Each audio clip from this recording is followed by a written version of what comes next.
Bienvenidas y bienvenidos a una nueva entrevista ciudadana. El día de hoy estamos con el alcalde de La Cisterna, vocero del comando de Janet Jara y Joel Olmos. Bienvenido, te iba a decir, y militante del Partido Acción Humanista. Sí, bueno, yo soy militante de hace algo más de un año y medio y fui en la universidad, creo que año 2005, 2004, militante de la campaña de Tomás Hirsch, que es como el Bernie Sanders chileno. La micro de Tomás. Estuvimos en la micro de Tomás y siendo independiente estuve ahí, pero siempre he sido de izquierda. O sea, estuve estudiantes de izquierda, nueva izquierda, convergencia de izquierda, izquierda ciudadana. Entonces me dio toda la vuelta desde mi militancia evangélica, que partió en el grupo bíblico universitario como buen evangélico en la Universidad de Chile de Ingeniería, GBU. Y terminé en Acción Humanista porque en realidad es el partido más diálogo interreligioso que puede haber. Entonces me siento muy cómodo ahí, como que cambié la militancia evangélica por la militancia política y me aparecía acá. Así que bien. Y ahora con Janet, que también me acomoda mucho, dado que es una persona de mucha amplitud de mirada y proyectos amplios y siempre buscando la convergencia de los sectores progresistas, claro. Ahí ese proyecto más de derecha, no, cero desde siempre, así que contento por la consistencia ideológica que ha ido tomando esto.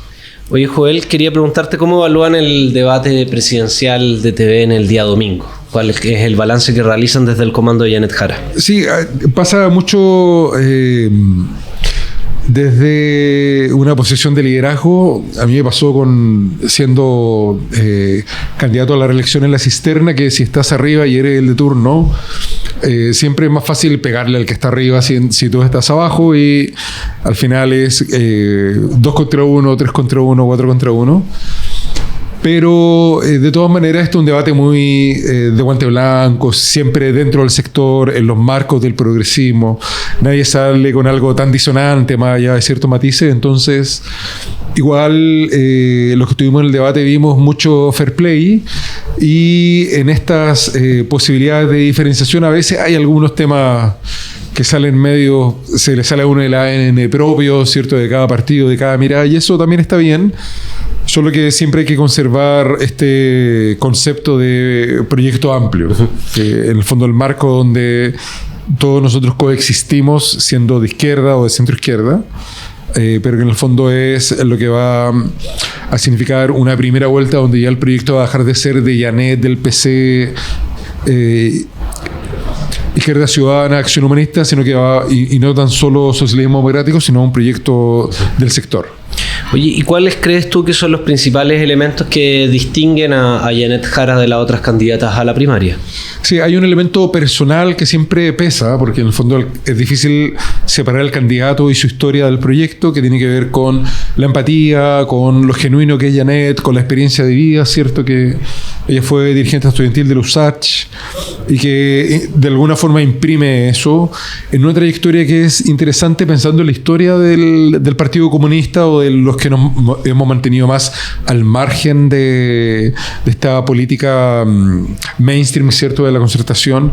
Acción Humanista también el año 90 se sale de este bloque, el PC no formó parte y siempre se ha tratado de mantener una consistencia, pero siempre tratando de aglutinar un sector, pensando en que lo que había al frente en ese tiempo era el golpismo, y ahora es la extrema derecha que levanta un discurso muy favor, pro empresa, muy contra los migrantes, una visión de la delincuencia que niega la realidad social también. Entonces hay mucha diferencia en la otra vereda, que no fue capaz de ponerse de acuerdo ni siquiera en una primaria, y no sabemos qué va a pasar con ello en cuanto a un programa común, pero acá por lo menos existe un ánimo de construir un proyecto colectivo entre las agrupaciones para darle gobernabilidad al país, y el PC siempre ha estado en ese esfuerzo de juntos podemos más, siempre desde la izquierda, tratando de impulsar un proyecto, y hoy día es la izquierda y el centro también, la centro izquierda, que es lo que representa la concertación o el socialismo democrático. Y por ejemplo, uno de los temas que salieron en el debate fue el de economía, donde incluso calificaron a Janet como kirchnerista, con propuestas kirchneristas. ¿Cuáles son las propuestas económicas en realidad que trae la candidatura de Janet Jara? Mira, en esta etapa tan básica es difícil calificar de kirchnerista algo porque eso significa que hay una propuesta mucho más desarrollada y la idea de la primaria es tener ciertos elementos de base, pero no existe tanto detalle como para poder encasillarte en algún lugar. Y hay un ataque que se da como con este concepto de la demanda interna, que en el fondo lo que quiere decir es que nosotros creemos que pasar del sueldo mínimo al sueldo vital tiene que ver con garantizar una vida digna como base del sueldo mínimo. En el fondo el sueldo mínimo te alcance para pagar el arriendo, pagar las cuentas básicas, la ropa, los remedios cuando uno se enferma, ¿cierto? Y con eso pareciera que el sueldo básico actual no alcanza. De hecho, no alcanza y esa es una realidad. Y lo que trata de decir ella es que necesitamos desarrollar un ideario de que el sueldo mínimo alcance para cubrir los elementos básicos de la vida. Este concepto de 8 horas para trabajar, 8 horas para dormir y 8 horas para el resto de la vida, ¿cierto? Sin embargo, cuando uno mira el detalle del programa, yo estuve en el debate de la Cámara Chilena de Construcción y allá el debate era crecimiento versus en deuda. Entonces, como si tú subías el crecimiento y bajabas la deuda, estaba todo bien. Claro. Sin embargo, cuando uno mira la historia chilena, pareciera que este concepto como de chorreo, ¿cierto? Que donde el crecimiento y la deuda es lo más importante, parece que no alcanza a representar las aspiraciones de calidad de vida que tienen los chilenos. Y en el fondo nosotros no necesitamos crecer y bajar la deuda, sino que necesitamos distribuir. Y este concepto de que prácticamente el 1% se queda con el 50% de la riqueza es absurdo en cualquier parte del mundo, y tenemos que avanzar hacia modelos donde la redistribución del ingreso, y no solo del ingreso, sino del poder y de las decisiones que nos afectan, debe ser distribuido entre toda la población. Porque en el fondo nosotros queremos que el grueso de los chilenos tenga una vida digna, y con los niveles de tasa impositiva que nosotros tenemos para la empresa hoy día eso no funciona, y no funciona tampoco ni para la OCDE ni para el mundo desarrollado. Entonces al final, si te quieres parecer a un país desarrollado, necesitas subir la tasa impositiva para aumentar el gasto social, de manera que puedas tener acceso a una vivienda, acceso a una educación, sin tener que endeudarte 20 años para pagar la universidad, como me pasa a mí, por ejemplo, que no venía de una familia privilegiada. Y ahora me estoy endeudando por hartos años para poder pagar la casa, para poder pagar la universidad 20 años. Entonces, entre el crédito hipotecario de la universidad y del auto, finalmente, si te enfermas, la economía se te va a la punta del cerro y te pueden hasta quitar la casa por no pagar el dividendo. Entonces, ahí hay un tema que hay que cambiar el eje del discurso y avanzar mucho a algo que tiene que ver con la mejora de la productividad, la frontera de posibilidades de la producción, la innovación, que como sabemos nuestros empresarios sacan nota roja en todas las tasas de innovación del mundo.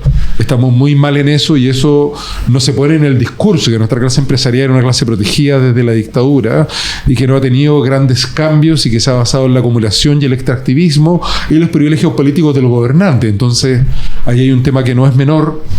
Y nosotros creemos dos cosas: la necesidad de Chile de entrar al BRICS para balancear este concepto de una potencia en declive, la norteamericana y la china que va en crecimiento, aprovechando lo mejor de esas dos tendencias, y un concepto de integración latinoamericana, de innovación, de fortalecimiento de la colaboración público-privada, y de una red de universidades, CFT, institutos profesionales basados en el desarrollo regional, que no existe en la otra vereda. Bueno, en esta más o menos, pero creemos que es algo a lo que hay que avanzar. En el fondo, un sistema integrado educacional que esté no supeditado al interés económico, sino que colabore con un concepto de crecimiento que supere este paradigma extractivista y rentista también. Son las dos características de la economía chilena hoy día. Ahí dentro de las propuestas, por lo general hay ciertos puntos de acuerdo con la candidatura del Frente Amplio representada por Gonzalo Winter, y que es fácil domiciliar políticamente a aquellos que los representa la concertación, están con todas. Sin embargo, quería preguntarte cuáles creen que son las principales diferencias entre la candidatura de Gonzalo Winter y de Janet Jara, entendiendo de que apelan a un público que se reivindica dentro del gobierno de Gabriel Boric, incluso con el segundo gobierno de la nueva mayoría de Michelle Bachelet, pero ¿cuáles crees tú que son los matices respecto a un candidato a otro? Sí, yo creo que hay varios elementos diferenciadores. Uno, que esta campaña ha ido de menos a más. Entonces yo fui el primer alcalde no comunista que apoyó a Janet. Ajá. Y hizo un esfuerzo bien importante para sumar a alcaldes como Mauro Tamayo de Cerro Navia, independiente, como Matías Toledo de Puente Alto, también independiente, como Cristóbal Labra, ex PS, también independiente. Y últimamente Paulina Bodilla se ha sumado también a esto. Entonces esto demuestra que las candidaturas independientes y la transversalidad... ¿No estaba con Winter? ¿Ah? ¿No? ¿Quién? ¿Bobadilla? ¿No estaba con Winter? Tiene ella un es alma de Frente Amplio, pero aún así está acá, yeah. Así que es un elemento interesante. Sí. Mira, yo en realidad respeto mucho a Gonzalo, encuentro que es una persona muy inteligente, una gran trayectoria, pero me representa más Janet, entonces no puedo estar en un lado y en otro. Claro. Y los esfuerzos que he tratado de trabajar, yo fui del grupo fundador del Frente Amplio, o sea, soy ex Frente Amplista, venía de Nueva Izquierda, ¿cierto? Izquierda Ciudadana, y fue los grupos de convergencia del Frente Amplio. Antes que en el proceso de fundación de Convergencia Social, pero aún así estoy acá ahora, porque esto me representa más. Y esta campaña ha ido de menos a más y ha logrado incluso abarcar hasta sectores del centro. Entonces tenemos a Laura Bornoz, a Alejandra Sepúlveda, ex de CEI FREPS, ¿cierto? Y Laura Bornoz, ex ministra de la presidenta Bachelet, ¿cierto? El ministro de la Mujer. Entonces esto ha ido de menos a más y ese proceso es interesante de leer. Por otra parte, yo creo que Janet tiene una historia de vida donde su abuelo cargaba saco de La Vega, su papá más mecánico, primero profesional de la familia. Entonces una historia difícil de emular, te fijas. Yo tuve 3 trabajos en la universidad y me costó harto estudiar y trabajar. Entonces siento que Janet tiene muy claro lo que es la vida. Como que no es como la gente que su preocupación es este verano me voy a Brasil o me voy a Buenos Aires, a Río o Buenos Aires. Esa no es la preocupación de Janet en la vida, sino que muchas veces para nosotros fue que le echamos al pan en la mañana. Si un tomate ¿cierto? O mantequilla, o margarina, perdón, la mantequilla era otro nivel ya.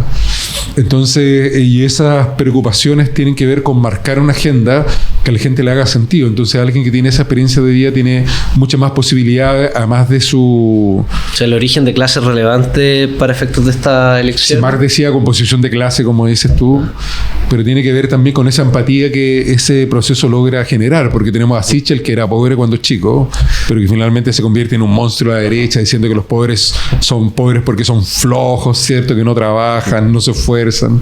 En cambio acá nosotros tenemos otra visión, como en el fondo tiene que ver, es difícil pedirle a alguien que toda la vida ha sobrevivido que logre crecer y hacer otras cosas en la vida.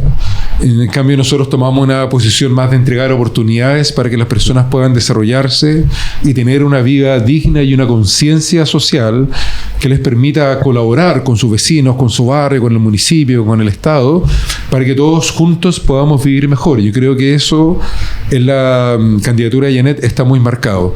Ahora, hay varios monstruos que se han ido construyendo que yo creo que hay que desarmar un poquito, como esto de que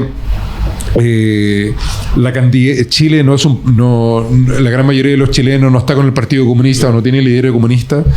Yo creo que es algo que hay que poner de relieve. Recuerdo que año 2000 todos decían que iba a quedar un desastre en Chile cuando luego iba a ser presidente porque era socialista, entonces íbamos a estar igual que en la UP haciendo fila, que igual que en Cuba y con Fidel Castro, y finalmente los empresarios ahí aplaudiéndole al agua al final de pie, ¿cierto? Cuando el PIB crece al doble, pero nunca en un momento va a hacer reforma tributaria. Como que yo llevo harto tiempo en esto y como que nunca hay condiciones para hacer reformas tributarias. Entonces al final uno va diciendo, oye, parece que el problema depende a quien uno escucha.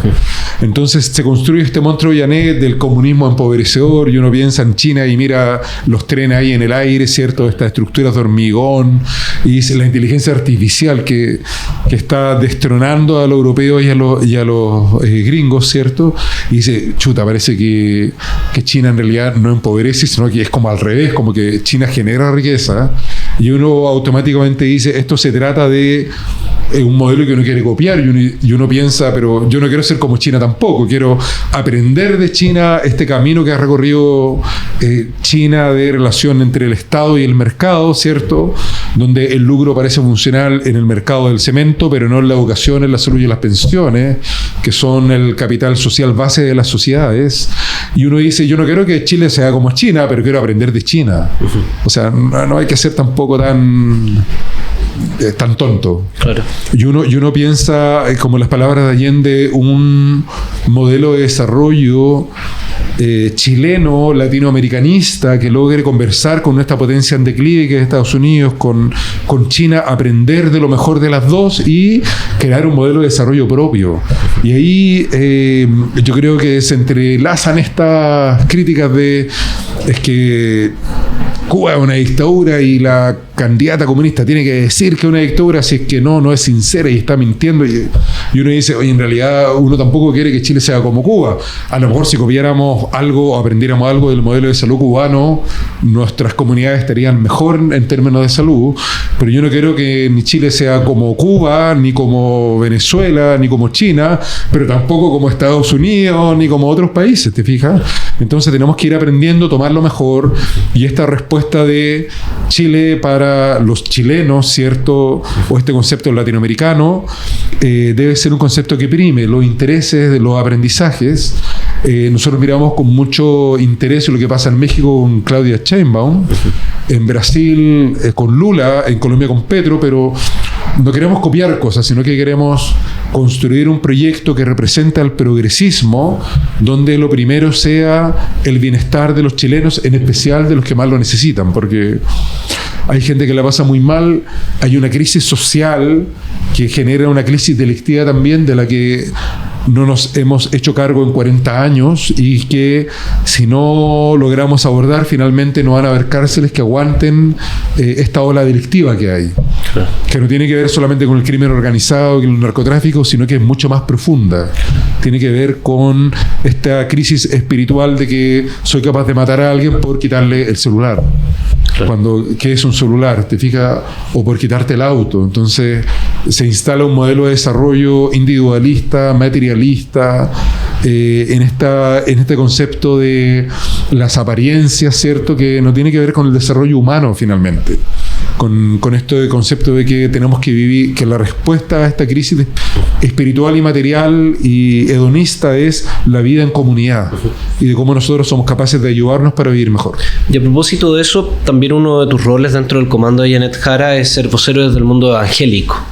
¿Por qué crees que la comunidad evangélica, que por lo general está asociada a posturas un poco más conservadoras y propias de la derecha, incluso hay un partido que reivindica que es el Partido Social Cristiano, ¿por qué tendrían que mirar con mayor atención la candidatura de Janet Jara en estas primarias? Mira, yo he sido evangélico desde la universidad, por lo menos genuinamente, conscientemente.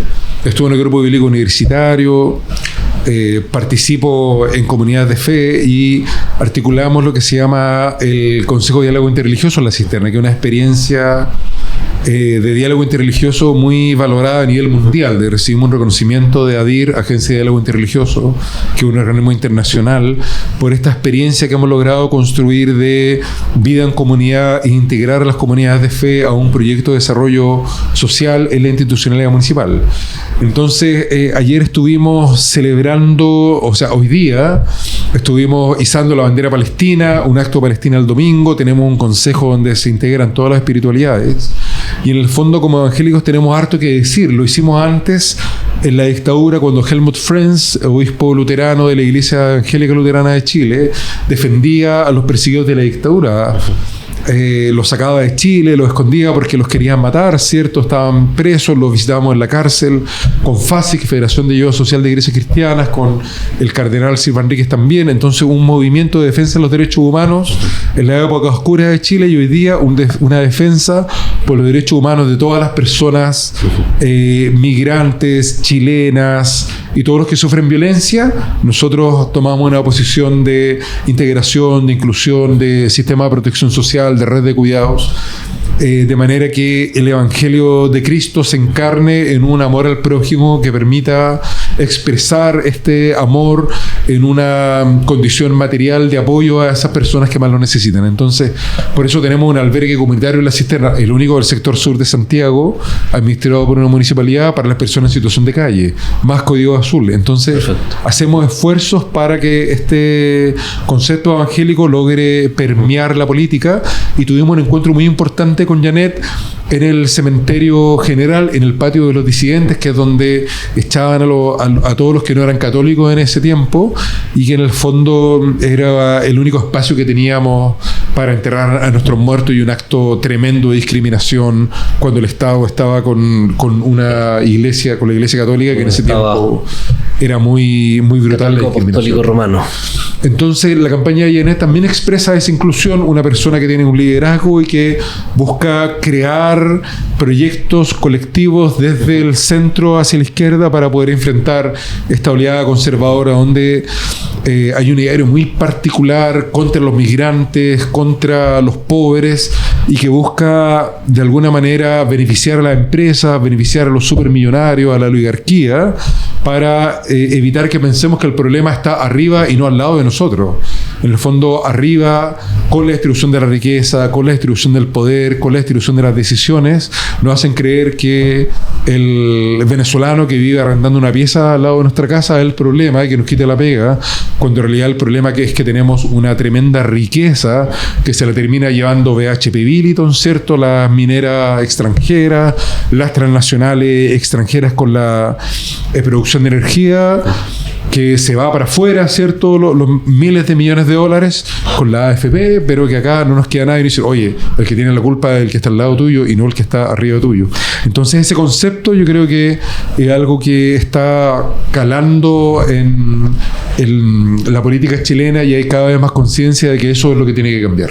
Y Joel, ¿cuáles son las expectativas que tienes para este domingo desde el comando?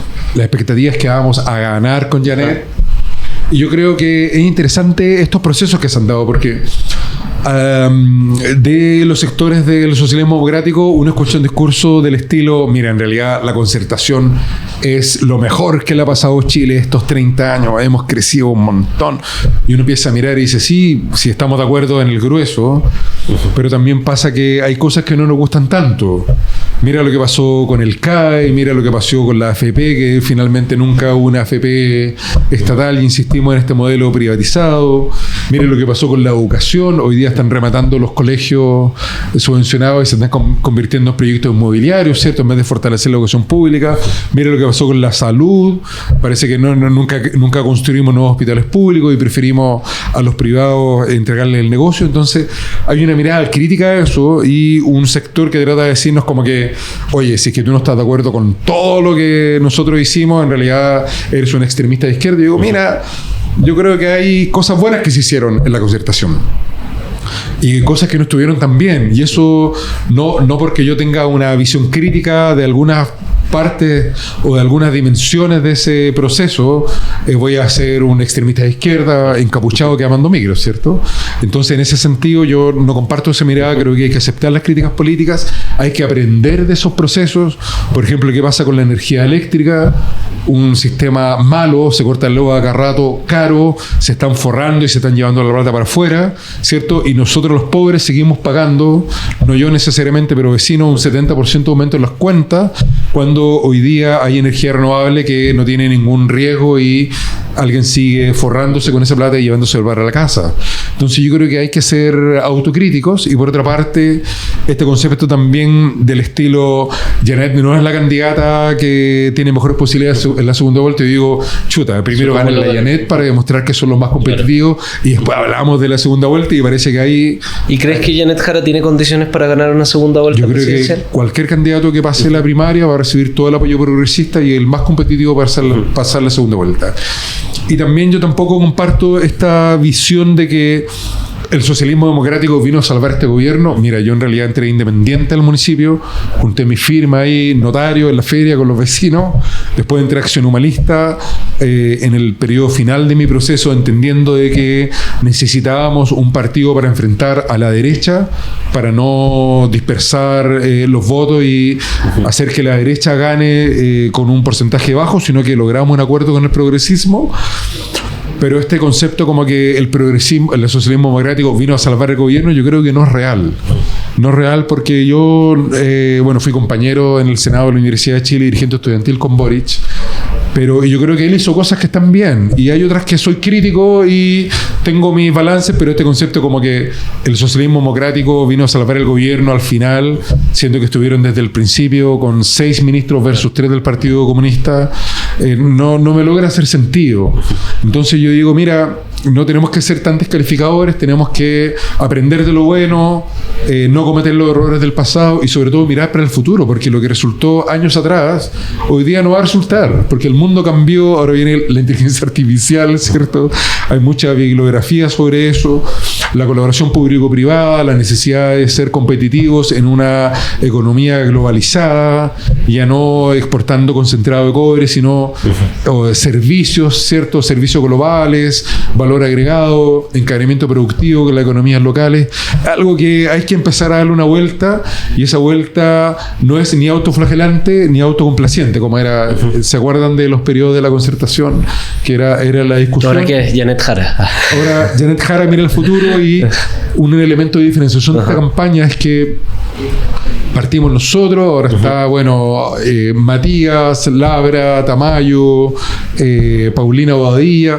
Es una campaña que se basa en los gobiernos locales. Es decir, este gap que existe entre el municipio y el Estado, en la campaña de Janet tiene otro protagonismo. Perfecto. Entonces también hay que hacer una revisión crítica y decir, mira, es interesante lo que está pasando, porque tenemos otra mirada del municipalismo y del gobierno local, que somos los que estamos ahí, primera línea, recibiendo a veces las críticas, pero esa mirada nos permite mirar el Estado de otra manera. Entonces es interesante pensar cómo esto es un reflejo del atributo de Janet, de decir, mira, tenemos que hacer las cosas de una manera distinta, pensando en el futuro, no repitiendo las recetas del pasado, sino aprendiendo de lo bueno y, como dice el apóstol Pablo, desechando lo malo también. Bueno, Joel, muchas gracias. Estábamos con Joel Olmos, alcalde de La Cisterna, militante del partido Acción Humanista y uno de los voceros del comando de Janet Jara. Así que invitados a las próximas entrevistas ciudadanas.